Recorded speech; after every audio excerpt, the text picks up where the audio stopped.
Here we go with another interesting topic, and I hope you guys like this one. I know I'm gonna. My wife introduced me to this gentleman. His name is Lance Lockhart. He is a Southwest pilot, but he also happens to be an artist, and an artist in an interesting form. So let me go ahead and introduce Lance. How you doing, Lance? Say hi. Hi, I'm doing well.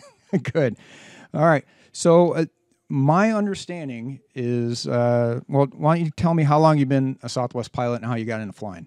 I've been a Southwest pilot 12 years, and I got into flying. My parents had started an aviation service in Canada, and I was in between my third and fourth year, or my second and third year in college. My dad picked me up April 12th from Waterloo, Ontario, drove me 20 hours to where my parents live in Northern Ontario, and I worked as a carpenter to build the first buildings of their air service. It's up in Northern Ontario, north of Sioux Lookout, is in Stoughton Lake, just north of Savant Lake. And so I got started as a carpenter, and the next year I came back, summer break from college, and worked at a tourist camp. And then the following summer, I dropped out of school and started working on my pilot's license in 1990. So you're a Canadian? I am. Okay.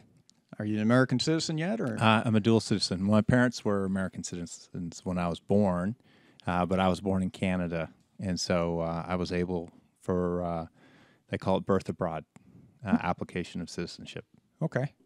Yeah, I just did a podcast with a young lady last year. She was from England and was adopted, but she has no birth certificate. Okay. And was a Vietnam veteran and was allowed to serve and everything, but still to this day cannot get a birth certificate. So it was kind of an interesting, odd situation. So you started working on your pilot's license. You grew up in Canada, it sounds like. You got some carpentry experience, so that was probably a little bit of your where you developed a little bit of your love, maybe, of working with your hands? Yeah, my grandfather was an upholsterer and had retired when I was a kid. I used to work in his shop in his backyard, and I have a lot of his tools still. He left me his tools in his will. And then summer, I was trying to earn my way to save to go to college. I worked building log cabins, framing homes, rebuilding docks, all sorts of jobs. Worked on the railroad, worked in the fishery industry. And so whatever I could do to earn money to go to school, that's what I did. And so I used a lot of those skills along the way. And so when my parents hired me as a carpenter to build all their buildings as a kind of a summer job, Sure. my dad handed me the American Institute of Architectural Manual. It was a $300 book back in 1980. Okay.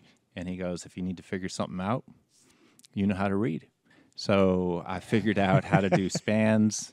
If it's a 6-foot span, you divide it by 2 and add 1. So you need, at least a 2x4. And if it's a 10-foot span, you need at least a 2x6. And so how to frame windows and everything. And so we started with virgin forest, and we cut the trees down and put the gravel in, and I built a dock, and I had to build an outhouse, and a lot of funny stories. I had to drive 80 miles up and 80 miles back every day until we had a trailer there, and we had no running water. We had to put a well in, so we had an outhouse and a well.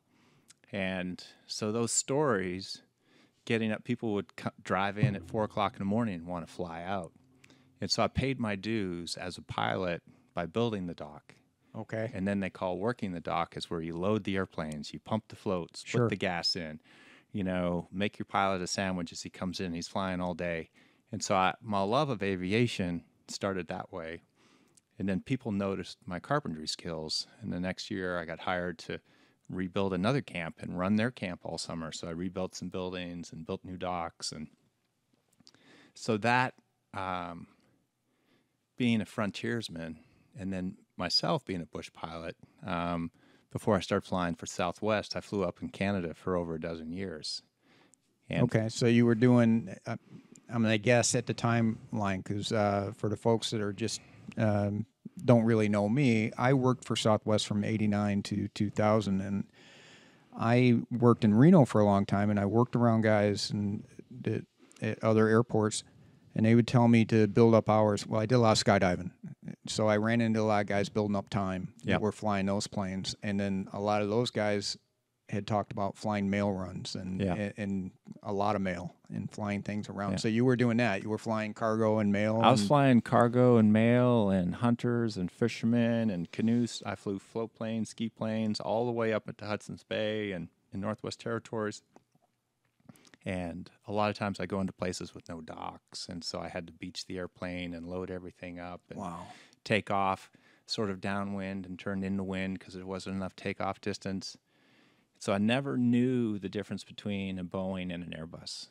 I never knew what a 737 was. I knew what a 747 was, but everything, like when they talked about military airplanes, like I knew what a Cessna 180 and a 185 and a de Havilland Beaver and a DC-3. Yep. My world was what I knew, and so for me to transition now to be at Southwest, people knew that I'd worked there for so long in Northwestern Ontario. They were kind of surprised that I left, and I was like, well, I think there's more out there for me. Yeah, next step, right? Yeah, exactly.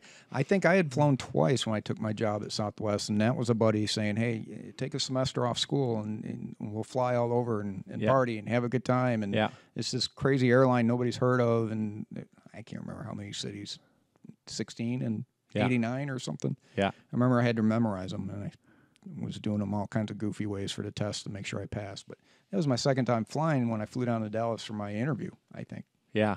I didn't know 737 or, like you said, 747 or I had no clue. Yeah. No idea. Now I do. Yeah. So why that's relevant to my story is whatever I do, that's my focus. And so when I was a bush pilot or a carpenter, that was my focus. I wasn't half in and half out. And so being at Southwest, I'm in. Sure. This is my company, right? I'm now a captain for them and kind of outspoken and encouraging person. I've started some hashtags so employees can get to know each other. And so when I started doing the art, it was, well, I feel like I'm an owner. Like I'm part of the voice. And I can see that. I feel like the company, I call myself the keeper of the fuselage. So fuselage is another name for an aircraft body or aircraft skin. Right. And so the keeper of the fuselage with the aviation art is, the other aspect of what I do. So I repurpose aircraft skin into keychains, luggage tags, wall art, all sorts of things, earrings, jewelry. And I'm sort of, in some ways, the only one in the world that does what I do. But the reason why any of it has gone anywhere is because I'm serving my fellow customers or my fellow employees. So at Southwest, your first customer is the internal customers, your fellow employees. Correct. That was the culture for a long time. Yep. And so happy employees make happy, happy workforce, which treats the customers well. So when I had this opportunity, had a little bit. Yeah, let me stop you for a second. Yeah. So you get the job with Southwest, you start flying. Yep. At this point, you're not doing the art yet. I'm not doing the art yet. Is it an idea? Is it something you? So we covered your early. Let's figure out how you got into the art. Was it something you did in your garage and you make one for yourself, and somebody said, "Wow, that's cool." Yeah. Well, I used to be a patio carpenter when I lived in apartments. Okay. I'd build stuff on the patio. So I'd build side tables and headboards and furniture and stuff. And just with the little miter box and the wood that I got at Home Depot, I would do that on the. Okay. I bought a house when I lived in Nashville and did all the landscaping and the finishing after it had been rebuilt. But I did, built some mantles and some things, and then I would customize like closets and all sorts of things. So I had these skills. So primarily wood? Primarily wood. And then I met some friends in Nashville that had sort of a similar idea, and I worked for them once a week for free. They had a store there. Okay. And I took photos, and they said, "Hey, do you have any photos you can put in our store?" And I said, "Well, I've been taking photos because I'm a shutterbug forever." And I printed up 4 photos and showed them to them. And we ended up putting them in their store for sale. And I worked there for free, 1 shift a week. And I had the keys, and I would either open and close or whatever. And I didn't know what I was doing, but it was kind of an eclectic place. And went to the recycled building materials store, and I would buy old barn wood or old trim and make these really interesting frames for my pictures. And then I was repurposing and making coffee tables and stuff. And it was just a natural progression. So you're making these things for the store? For the store. Okay. Yep. And they're just kind of giving you a free reign, go buy wood, whatever you need, make it, sell it. And so they kept a percentage. I kept a percentage. But I worked there for free. And it was kind of, I was cutting my teeth on it. And I had the talent. But at the same time, I was like, I didn't know where to start. Sure. I sat down with a professional photographer, and he goes, "Hey, this is where you get your photos printed. Go to Kinko's like I did the first time." Right. And so I had the love for it and the passion for it. And we ended up moving from Nashville to Phoenix. And I wanted to still be connected with that group, but they ended up going their own ways for a while. I was a couple that split up. And so there's a lot of yard sales here. Yeah. And a lot of aviation stuff. So I'd go to yard sales and I'd see stuff, and I would buy an old Coke sign and buy it for $4 and build a box around it, put lights behind it, and sell it. Okay. And there's a couple, first Saturday of the month, the Thieves Market at Big Surf in Tempe has like a vintage flea market. Right. I've driven past it a couple of times. So at this point, are you a first officer? I'm still a first officer. Okay. So I started the art in 2013 in Nashville. In 2014, we moved here in January. That fall is when I started selling at the Thieves Market. And slowly, I was doing a lot of car grills, Americana stuff. I had my aviation pictures. I was slowly searching, hunting for a source for aircraft skin, aircraft parts. And a lot of those doors are closed. Right. So did you have an idea of art you wanted to do, or you just knew you wanted to use that as a medium? I had an idea of art I wanted to do. And I sort of, because my friends in Nashville had closed their store, I sort of wanted to be connected with them. Like they're the East and I was the West, and it didn't happen. So I started my own hunt and had my own business. And I had an idea. And so when you first start out, you go to Pinterest or whatever, and you see what's out there. And your first goal is just to replicate what somebody else has done. Agreed. So you reverse engineer it, and you try to figure out, okay, how do I go from here to there? How do I strip paint off metal? How do I polish? How do I do it in a way that doesn't take 6 hours and makes me want to throw this piece in the trash halfway through? 13, 14. There is a YouTube then, so you can YouTube some of this. Okay. And how do you do it with retail equipment, like just sort of general equipment? Because there's commercial equipment that can do it in 20 minutes. Okay. And looks perfect. You just go through the steps, and then there's kind of the home remedy way that takes 6 hours, and it's still not perfect. Sure. So I had a big learning curve, a lot of failure. I made a lot of stuff. But you hadn't been able to get the aircraft skin at this point, because folks, here's what he's working with. He's working with aircraft skin and fuselages and windows and doors, and you can see some of the stuff in the background here. And after this podcast, we will throw on a ton of pictures for you. We'll give you the website and everything else. And for the folks at Southwest, most of you already know Lance, but we're going to throw it all out there. But for the sake of the story and for my audience that hasn't heard your story, you haven't been able to get this material because you can't, even though the boneyard is right down the street from us, relatively speaking, you don't just drive down there and say, can I cut a big piece of this off? They don't let you close. They don't. It's all secured access, and then the cost of admission is pretty high. So I knew that there was airplanes retiring, and guys were flying into the boneyards and getting a piece, but I couldn't get that same piece because I wasn't there on the ground. Okay. And so knocking on the door, oh, nobody's home. Calling, oh, email, like I got a lot of deflection. So I went through appropriate channels at Southwest, and I had a business, and I said, I want to buy these materials. How do I do it? And I finally found the people that approved me.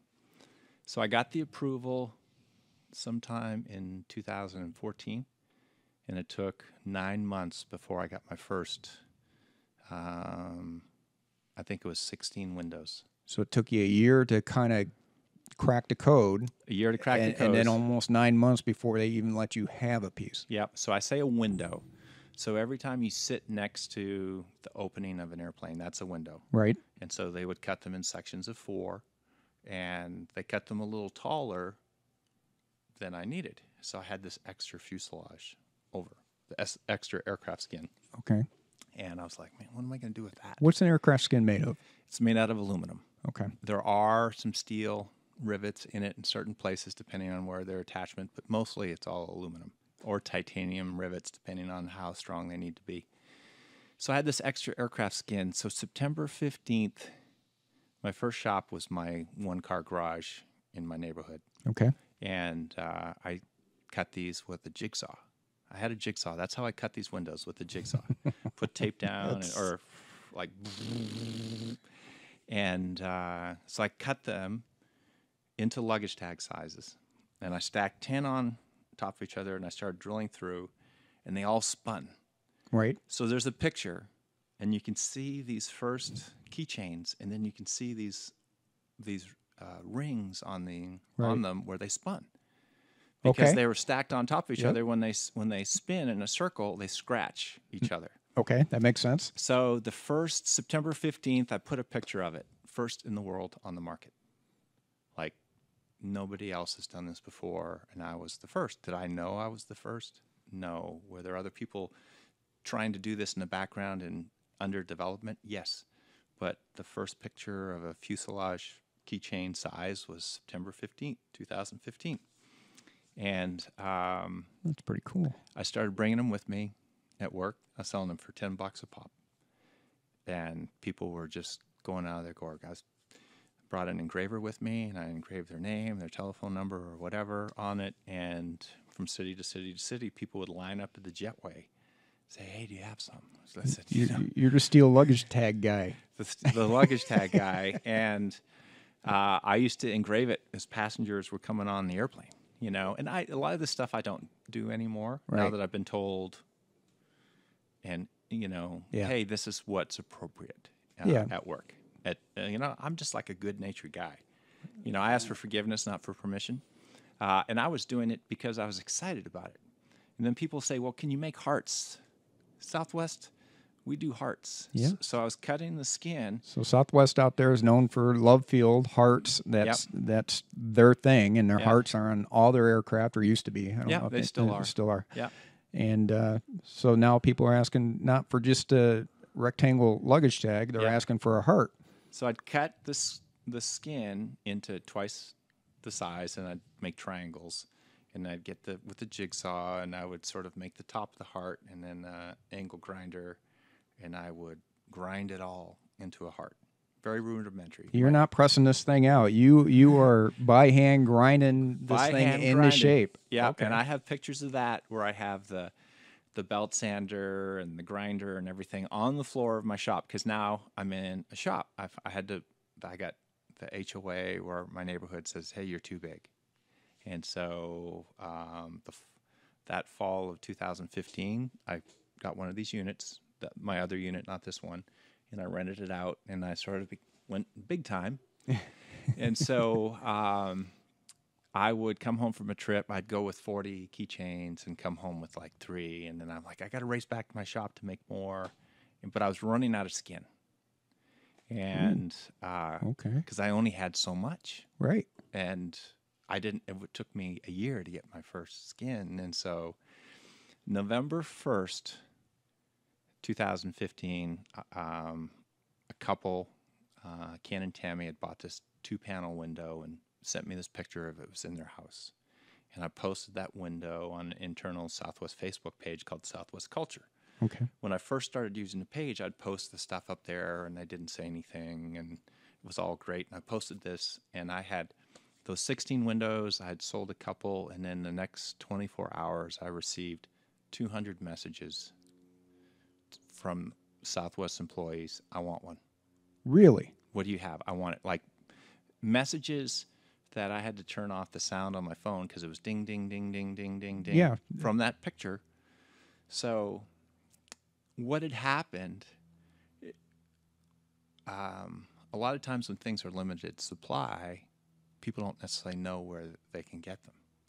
And they've never really been for sale in Southwest Blue because people used to strip the paint off these windows. But I was selling history and culture, and I would say, it's from this airplane. It's November 508 Sierra Whiskey. And equate it as like buying a seat from a baseball stadium that's being torn down. Yeah. I mean, I would certainly buy one from old Detroit Tiger Stadium before it came down, or Fenway if that ever happens. But yeah, exactly. My shopmate right next to me, Brandon from Lettercraft, sells the LA, not LA, Golden State Warriors. They're every time they win a championship, they take that field and they cut it up, and he lasers it, and they give it to their season ticket holders or whatever. But he's selling a piece of history from that, Sure. or he's manufacturing that for them. And so when I had this, people were like, "This is aircraft skin. You can own this. This is $10. The hearts were $20 because it took twice as much skin and twice as much time." And then people said, "Well, I want red." And I'm like, "I don't have any red." So I got connected with a guy up in Everett, Washington that worked for a company that was repairing Southwest airplanes. We were on a plane spotting board, and we became Facebook friends. He goes, "Hey, we throw this stuff out all the time. I'll sell it to you for so much a square. We'll put it in a flat rate box and send it down to you." And I still have a lot of those squares. I keep a lot of stuff. Okay. And so first box was $600 of skin, and I got it and started making stuff out of it. And he goes, "Well, I got some red, and so I'd bring red in, and I started selling red hearts for the same price, the $20 hearts. And so people asked, "Hey, can you do this?" And there's some people that ask for unicorns. Sure. And I have a unicorn list, and people know if they're friends of mine, they've been following me for a while, and I'll every once in a while be exasperated by the unicorns. And so, like in the shop, like on my store, I have $220,000 of inventory listed on my store right now through my stat ranker and everything, not including stuff that's not listed. Okay. So I have the largest aviation art store in the world now from cutting that one little piece of skin that I didn't know what to do with, and scratching it and everything, and drilling the hole in the middle instead of the edge and everything. In your garage. In my garage. Yeah. So what happened, I just started saying, "Yes, I'll try to do this." And somebody said, "Well, can you do that?" "Well, I'll try to do that." Really early on in the process, Boeing emailed me, "Hey, we like what you're doing. Would you mind meeting with us?" So I went up to Seattle, and I met with the guys at the Boeing store. And I'm like, "Dude, I am not ready for this. I still cut this with a jigsaw. And you have 116,000 employees and 14 stores and blah, blah, blah, blah, blah."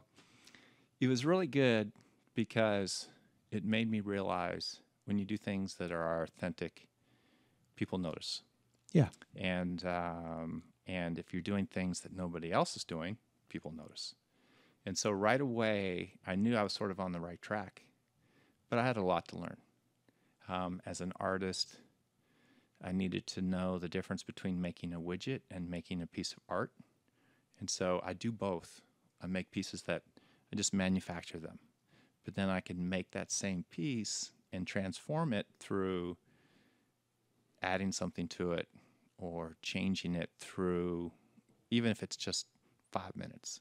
And so I really enjoy that. There's no reason for me to be sitting here on a Monday night when I could be home watching a movie. But there's a part of your passion that you do things, and then there's all kinds of stuff. I have all kinds of stories where the art I've made has impacted people. And so it encourages me to give me one. doing it. Give me one. We got a second here. Okay. So Southwest Flight Attendant follows me on Instagram, and I don't get a chance just to see everybody's posts, but I notice she has breast cancer. Okay. So I sent her a private message. Her name's Monet. She's a flight attendant in Houston, and we're Facebook friends and everything. And I go, "Can you tell me your story? I'm a little late." And I don't know if I'd flown with her before. And it took a little while. She didn't respond right away. And then I asked her a couple weeks. And he goes, "Oh, I'm sorry. I didn't hit send when you asked me that question. I typed it out, but I didn't hit send." Right. And so she goes, and these are her words. And she goes, I'm paraphrasing, but some of it is word for word. She goes, as a woman, we're all sort of aware that breast cancer is it's not inevitable, but it's lurking. It's lurking. It's a fear that a lot of us have and share through relationships. And it's, she says, my cancer plan was to travel and kind of fade out. She goes, I found a real love, a love that was bold and strong and worth fighting for. And that's what she wrote to me. And so I said, I want to send you something. And so I took a luggage tag. I have blanks that are made out of aircraft skin. And I stamped, I found a love that's bold and strong and it's worth fighting for, Monet. Nice. Stamped it on there with, like the metal stamps. And I painted it and sanded it, painted it and sanded it, painted it and sanded it, and put a little red heart on there and sent it out to her. And so when she got it, it looked imperfect. It looked imperfect for a purpose, but it was imperfect, but it was beautiful. And so she, when you spotlight somebody's story, like they can't always tell their story over and over and over again when they're in that season because they need people to help lift them, carry them through. Right. So she posted this, and so her tide rose back up again. Her friends, her family, to help carry her through whatever season. It's been over 6 months. And so it's one small example. And then her best friend says, well, I want to buy one for her daughter, and I take her to her chemo and this and that. I ended up making about a dozen of them. And they took a long time. And so these were labors of love. And so October's breast cancer awareness. Mm-hmm. And so I try to have a tag on my lanyard every year. And I made several styles, and I did one as a giveaway in an internal Southwest page. I don't use the culture page as my advertisements anymore because they eventually said, Lance, sure. Yeah, I know how that works. Yep. Yeah. But the selfie page, it's called Southwest Selfie, and there's like 16,000 people in there. And I said, I did a tag and I did a little live from my other site. I said, this is a giveaway. I just want you to nominate somebody who's a survivor. And it was like 40 people nominated. And so there's one post and there's 40 people. And they're commenting, and then there's comments on comments. And so it's an acknowledgement, it's a portal, it's a bridge, it's a connecting point. There's people going through that point. It's not about me. I'm just doing a small thing to give this tag away. And it was polished aluminum with a pink airplane and had survivor stamped on it. And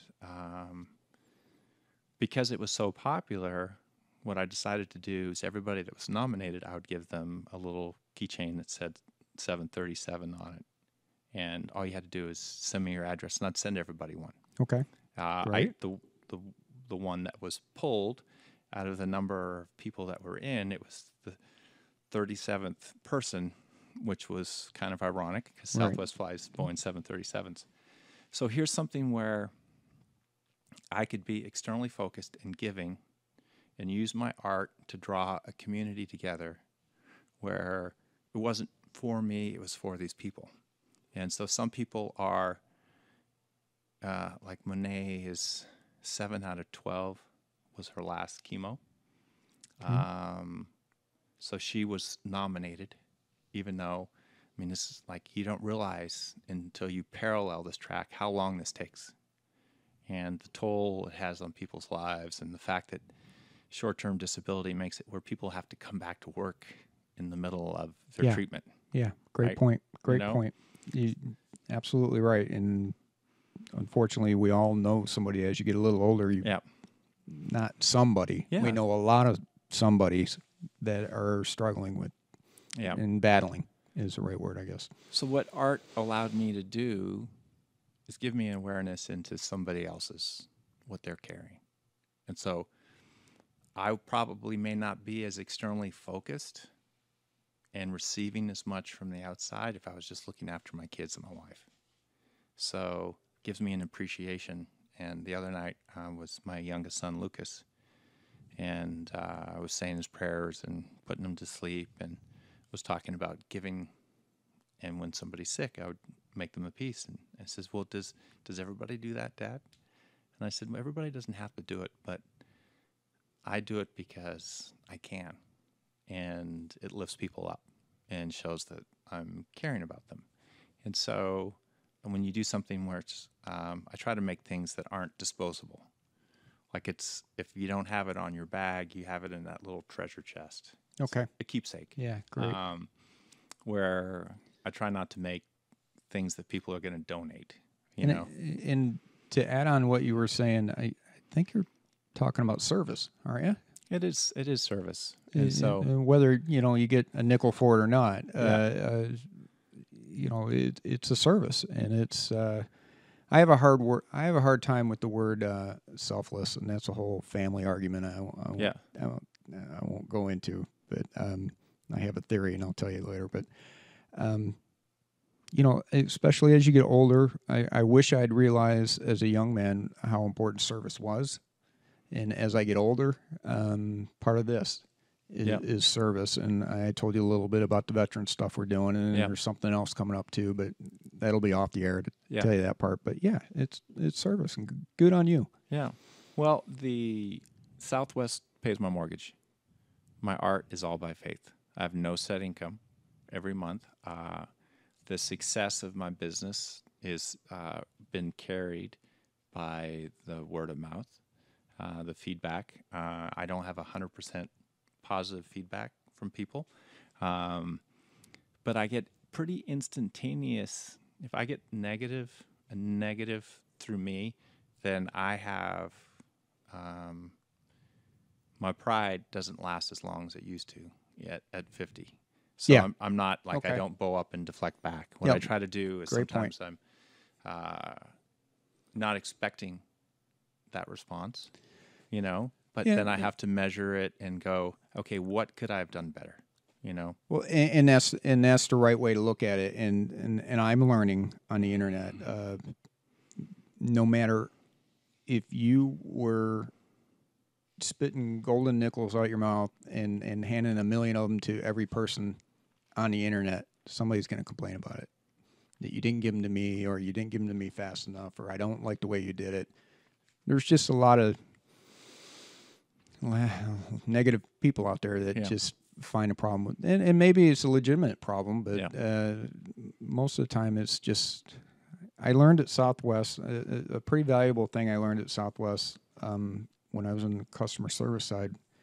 Something that's always stuck with me was sometimes people aren't complaining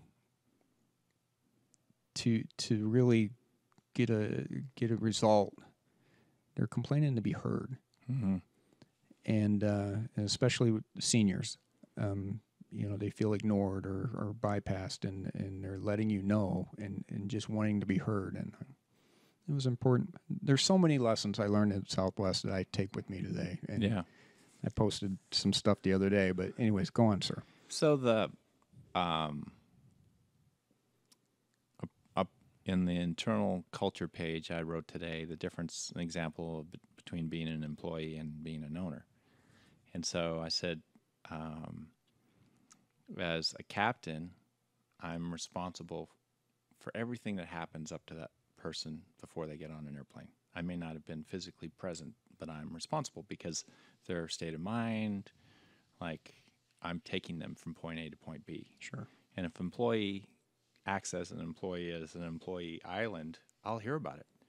Mm-hmm. Because they'll tell us. Yeah. They'll tell their friends. They'll tell their coworkers. They'll tell the internet that this experience, whether it's TSA or the anything along the way, I'm responsible for it. Now, when I take responsibility for it, I hear them out, I value them, I acknowledge what's going on, and I help diffuse the situation to make the flight from point A to point B easier. By taking ownership and being in that situation, I have a lot less drama through A lot less. a lot less drama because I absorb that energy in a way that's not just deflected back. If I deflect it back, it's like if you're playing hockey and you shoot a slap shot against the boards and it comes back and hits you anywhere in your body. I know where you're going. Right? Yeah. It's that puck is meant to bounce, Yeah. you know?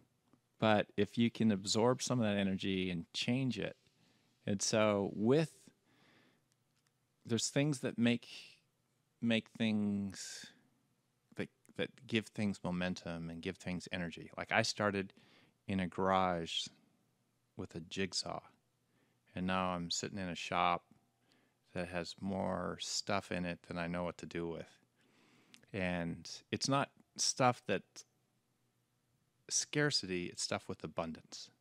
And so when I look at it now with abundance, even when I'm running out, I know there's more going to be there because I have people that want this to succeed. People at Southwest want this to succeed, people at different boneyards, different guys that are buying and selling airplanes, and they're like, hey, I got stuff for you. Hey, what do you got to trade? So on and so forth. Like I get thousands of dollars of materials a year for free. I just send them back something that I've made, but the ratio is never the same. Right. So there was an airplane being painted, and it had corrosion on it. It was a Southwest airplane, and they took 9 or 10 skins off that airplane. They drilled every single rivet out, and those skins came off complete. It's like $500,000 worth of aircraft skin, and they sent it to me, and I sent them back some stuff for the Christmas party or whatever. But I could never write a check for that skin. No. You know, and I'm never expected to. But it's the all the jewelry I make, most of it comes out of that skin. All the like luggage tags and stuff, a lot of it's connected with that skin. And so that success would never be there if I wasn't trusted to do something with it that went further than just, you know. And I will tell you, now I have a certain experience, but let me ask you this before I go into that. Do you know of any other artist that is working in aircraft skin for any other airline affiliation, or do you know of any other artists that are working in aircraft skin to begin with? Well, Part A, there's a company in California. They're contemporaries of mine. They're much bigger scale. Okay. Like a dozen employees and so on and so forth. And so they're called Moto Art, and they have a complementary product called plane tags. Okay. And they're made out of fuselage, and they have the laser design on them with the aircraft silhouette. And they're all the same design. So they make it for all the airlines? Well, they make it for the skin that's available. So we're buying out of the same pot. So, like, sometimes we have the same skin, but mine are different styles than theirs. And so they're contemporary.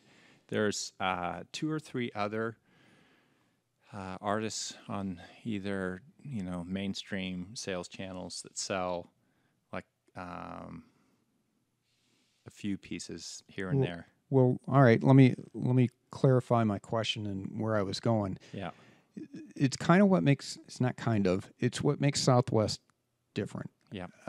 Coming at the time they did during deregulation and being able to be a small company, quote unquote, which they were with just a few airlines and a few people, there's an intimacy with Southwest that other airlines didn't know.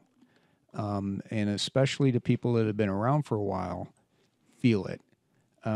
Maybe they're pretty big today, but Southwest culture, and I know it's still a priority. Yeah. To, hey, if we don't keep this, do they still show the video with all the Piedmont and Pan Am and Eastern employees where they were all number one and then they all went away? I might have seen that when I was a new hire, but I haven't seen it lately. So the whole premise was, hey, look at Braniff, look at all Yeah. these airline employees, and they interviewed the people just like we're talking now, and said, you were number one. What happened? Well, we didn't care anymore. Yeah. We were number one. We knew it, and there was no culture. Yeah. And now they're gone. Yeah. There's many reasons for that, but Southwest always made sure that we knew, that we understood that, if you don't take care of both your customers, internal and external, you're doomed for failure. Yeah. And I always admired that. It kind of broke my heart to leave in 2000, but my wife and I both worked for a company at the time. It was a little too much, and we had just started a family, and I got this crazy offer that I had to go take. But that is something I've always admired. And what I was going to say is Southwest saw a chance for a culture opportunity with you.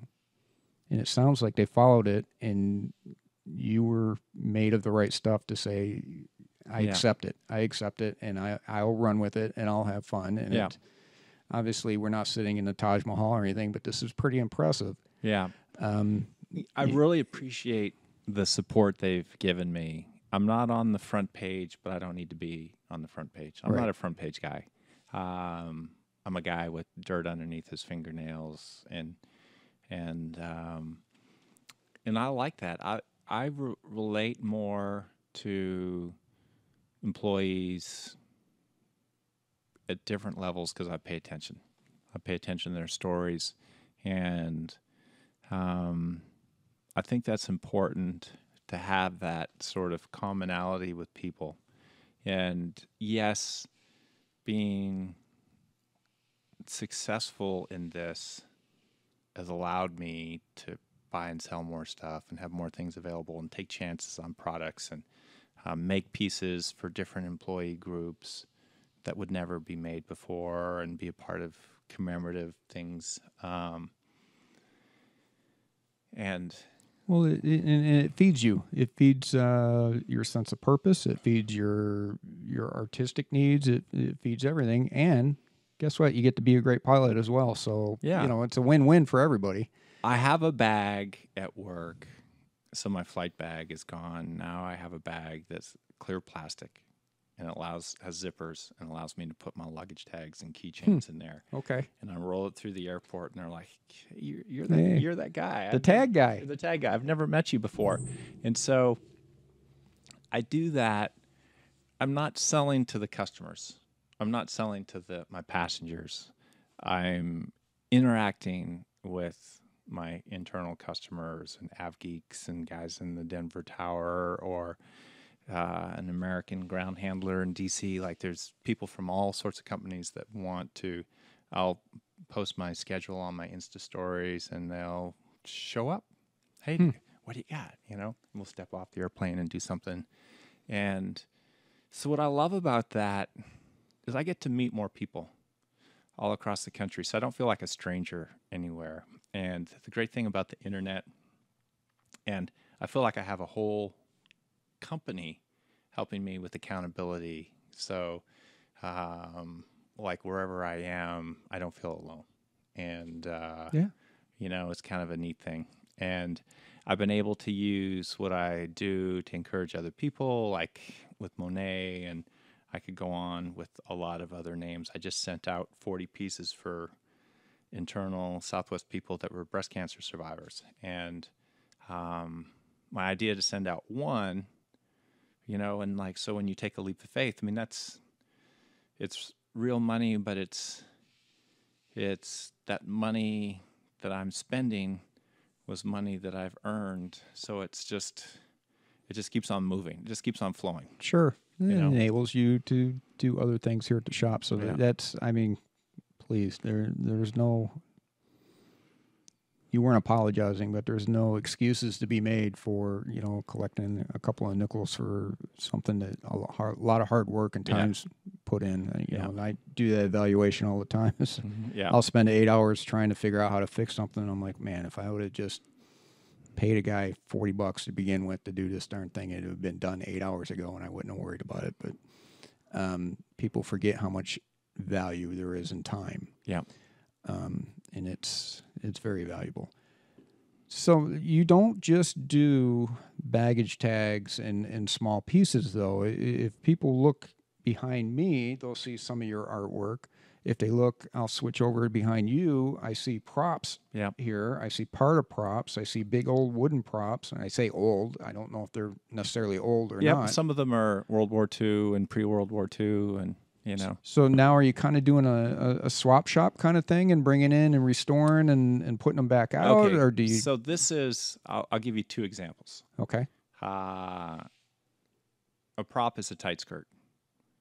Everybody notices. All right. Or broad shoulders. It all depends what you're, Okay. So when if you're going to have aviation art, a prop is something that catches somebody's eye. Okay. And so the example I use, it's sort of, but it's true, right? If people search their heart, hey, I like broad shoulders, I like a tight skirt, whatever it is. It's not, it's part of the package. Okay. So the galley cart's part of the package. Some of them I repurpose, some of them I just buy and sell. And so I have things available for people in one spot. And so allows, because I have a store with credibility, people trust me, and I have 4,500 sales, and since I started in 2 years and 9 months doing this, so people can trust that I'm going to send them something that's good quality. I have a propeller. So your wife wants to buy you a propeller. If she goes on Craigslist, buys it off eBay. So if I buy a bad propeller off eBay, I absorb that and maybe resell it at a loss or whatever. But if somebody goes, so there's right. I know where you're 7 or 8 propellers there, and your wife wants one, I can sell her the one she wants in comparison. So I make $100 or $200 or 400 or whatever, depending on the value of the propeller. But she gets what she wants. That's great word of mouth, and my business grows. And it's value to that customer because they're getting what they want. Yeah. This particular flag behind you. So switch over to there. There we go. So I made 3 of them. So she was a Southwest flight attendant in Denver. Her and her husband divorced. And I think 14 years later, they got remarried. She wanted a gift. So I cut 3 of these at my water jet place. This one I painted. The one I sent to her was all polished aluminum. Okay. So I have 2 more left. I have one that's raw. It's in aluminum. And then that one was painted red and blue. And it's a big flag. It's 73 inches across. So the folks that can't necessarily see, because I can just barely see the blue part of that flag, the blue part of the flag, instead of stars, it's airplanes. It's airplanes. And They're 737s or Airbus. It's a twin engine jet. And so when I first made those flags, I brought it home from the water jet, and I took this picture, and I was in my blue overalls, and I put that picture on the selfie or the culture page, and like 1,000 or 2,000 people liked it. They went nuts. And the next day, 4 people drove up to my shop to buy them, and I made 4 to start with. So I had to order some more. And since I've started making the flags, I have 747s, B-17s, B-25s, C-47s, KC-135s, Ooh, I deal with a lot of military guys, and a lot of guys might be watching this. Yeah. You might have just picked up some new customers. Well, the B-25, I sent some to North Dakota because they have B-25s in North Dakota. And so they have fundraisers, and people like, I use the water jet instead of laser, and it's great quality and great detail. And it's kind of a fun thing. It's my thing. I also have crosses and Stratocasters and semi-rigs, and people have asked me just for stars. Sure.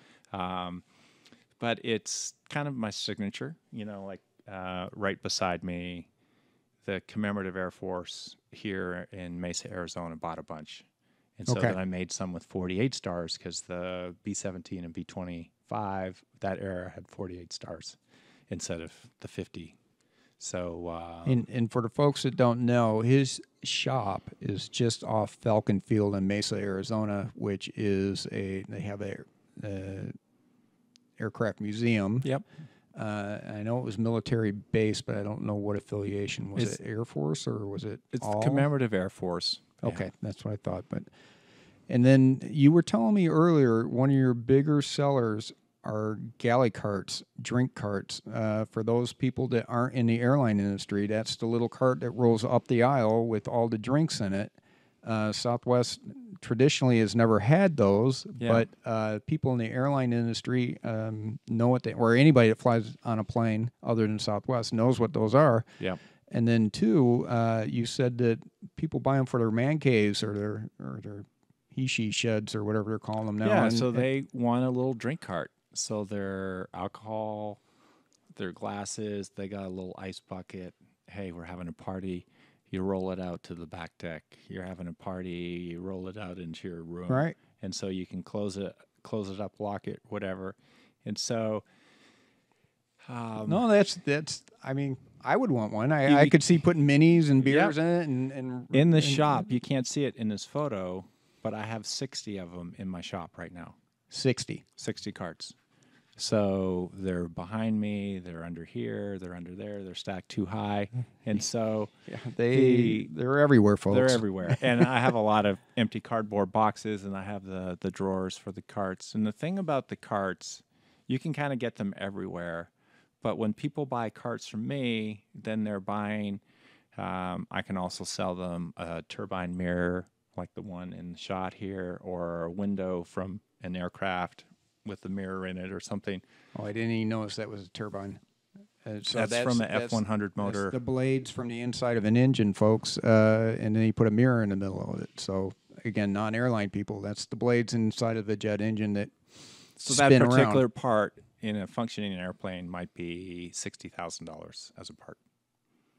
Okay. So as now that it's non-functioning, it's a $800 mirror. Huh. So it still has a lot of value in the rarity, because that's the only F-100 mirror available in the world for sale. Wow. Wow. So where do you just continue the good fight here and keep doing what you're doing? Do you have plans to go bigger? What's your next step kind of thing? Or is there a next step? So my business, I have 2 employees. They're Southwest employees. They work for me part-time. One, her name is Candy Harris, is my primary number one. So she can come in and ship and do everything. So a lot of the little keychains, Okay. production and shipping, she handles. Okay. And Joe's the other guy that comes and helps cut the windows. And he was on a Southwest commercial a few years ago, and it's like writing a ticket. So he's sort of Southwest famous for being on the NFL every time there's an NFL game. So he's a great guy to have around, and so they can come to my shop, and it's sort of like being in the Willy Wonka chocolate factory. If you love airplanes and you get to do something different. So I have employees that love it as much as I do. I just didn't want to hire somebody and pay them X amount. I wanted to have value in those people as well and add value to their lives. So by having employees to help, then I don't have to do every task that needs to be done Sure. to keep this moving. I have more time with my family. I've got 2 kids, Lucas Wild and Judah Okay. Bird. So my business is called Wyldebyrd Art.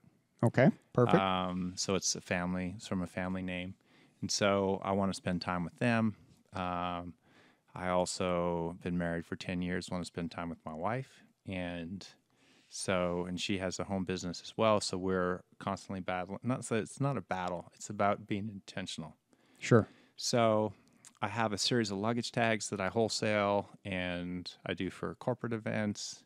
And, sometimes I'll have an order for 600 or 500 or 300 or 15, but they're a great product and they're made out of aluminum. I make them right here in Phoenix, and just a nice product. So that's something where I'm working on a wholesale arrangement. I already have provide pieces for planeware. They're up in the SeaTac airport. Okay. And I'm working on Bunky Boutique here in Phoenix, and they have location in Terminal 4. So it's really good because the flight attendants come through without kids. They can shop for those gifts, for retirement gifts or Gotcha. birthday gifts and Gotcha. stuff. And so if I was doing this full time, the business would already have matured in different ways. Because I do this maybe 20 hours a week. Okay. And then I do more of when I'm traveling, I can do more computer time. I want it to still add something to my life and still be relevant to people. There's lots of opportunities to make money if I just wanted to be at an air show and bring a suitcase of Sure. keychains made out of aircraft skin. That's a great point. But, the last few weeks I've been in the trenches. But making those pieces for the breast cancer awareness. I have some friends in Nashville. Mary and John, their daughter Sophie, and I. A couple years ago, I made some luggage tags as Team Super Sophie, and just made her some tags so she can give them to friends and put them on her bags, whatever, different colors. And there was another family here in Nashville, or not in Nashville, here in Phoenix. I made some for their daughter, and it was like 3 years ago that I did this, or 2.5 years ago, and so all the money that I had made selling those tags this month, I just donated to Mary and John because Sophie's on the way to the Mayo Clinic. And so good on you. She's 9. My oldest is 9. Hits home, doesn't it? It does. And so what happens, I can make an instantaneous decision. I feel the prompt and I can respond. And so as a person of faith, I feel that the success of this is not by accident, because every time I get out of balance, I get an internal correction. So being in the weeds is being in the emotional content of people's lives, being externally looking at and receiving what they're putting out. And sometimes it's hard. Like, I didn't know that you could lose your toenails and fingernails going through chemo. Ooh. Because I was never that close. Now, I didn't really know that either. Yeah, so there's things that you're like, wow, is that too much information, or should I really be aware of the hardships that people go through when they're sick? And so by doing this, it's really sort of grounded me, because to be honest, as an airline pilot, it's a great profession. I'm not my boss or my boss's boss. I mean, it's a good profession to have. As long as I can keep my medical, I'm going to be flying until I retire. And so I have very little struggles in the middle of that. I just need to stay healthy and, sure, and so by me being intentional to try to invest in other people's lives, even if it's just emotionally, time, through my art, it really feeds where my creativity comes from. And I would say the short answer then to the question I asked was, there's no plans to franchise this darn thing. You love what you're doing. Yeah. And there's no reason to change what you're doing right now. Yeah. It's going along great, and it's personally satisfying and a service. Yeah. So the people I have that I started working for me part-time, they're working here as a passion as well. Sure. So they're not making widgets. So when I give them an opportunity, they'll come in, they'll see a piece. Oh, what can I do with that? And I'll go, you can do whatever you want with that. Great answer. Right? Yeah, great answer. I love it. That's exactly the right answer. And I don't know. I think I'll stop you there. I think we got a good answer and a good feel for what you're doing here. I'm glad I reached out. I love Facebook for that reason. I hate all the negative stuff, but I love the fact that you can reach out and say, hey, I know so-and-so that knows so-and-so. Would you want to do this? And you were gracious enough to say, how about tomorrow night? I'll put my kids in bed and see you at 7:30. And here we are. Yeah. Cool. Thank you very much for sitting down with me. Is there anything else? How do people get a hold of you that don't work for Southwest? How do people find you? Well, if you Google Wildebyrd, you might misspell it. Okay, how do you So spell it? we spell it Wyldebyrd. The Okay. primary place I sell is on Etsy, and it's Wildebyrd Art, one word. Okay. And coincidentally, I just did an interview with Etsy to feature me in their seller's handbook. So I'm pretty excited about that because they felt it was a unique story being an airline pilot and an artist and how you balance your time. Sure. And so I've stuck with Etsy. Sometimes people get to a certain point and leave because they have enough traffic to drive their customers to their own site. But Okay. I love that functionality. You can find me on Instagram, Wildebyrd, and follow my flying adventures. And so you've got to think of me as like a 8-year-old with a Lego set. And when I make something, I go, ta-da. And so a lot of my pictures aren't very polished. They're not like super filtery. And, I have the picture I'm most proud of I have dust all over me from polishing and cutting stuff. And so I just like to be authentic as I go through this journey. Another great answer. So people know how to find you. We'll put it definitely in this podcast. We'll put it in the information. It'll be below in the information. It'll also be at the end of this video. And if you promise to send me a bunch of pictures, I will put a bunch of pictures of all your work that you feel you'd like to show. We'll put How much time do you have at the end of the podcast? we can do a couple. Yeah. That's the beauty. So people ask me why I do this podcast, and there's a whole lot of reasons, but the format of the podcast, long form podcast, I feel is the way things are going. There's too many 10-second sound bites today, too many 2-minute videos that are cut up in so many ways that slant an answer or a remark or what you're saying. I promise you, this is going out pretty much how we recorded it. You'll get to see it first, but I think you get so much more information and so much more feeling and so much more from a long-form podcast, and that's my passion. Is I love sitting down. Well, thank you very much, Doyle, guys. for reaching out. I appreciate it. Not a problem. We'll sign off for that, and thanks a lot, Lance. Okay.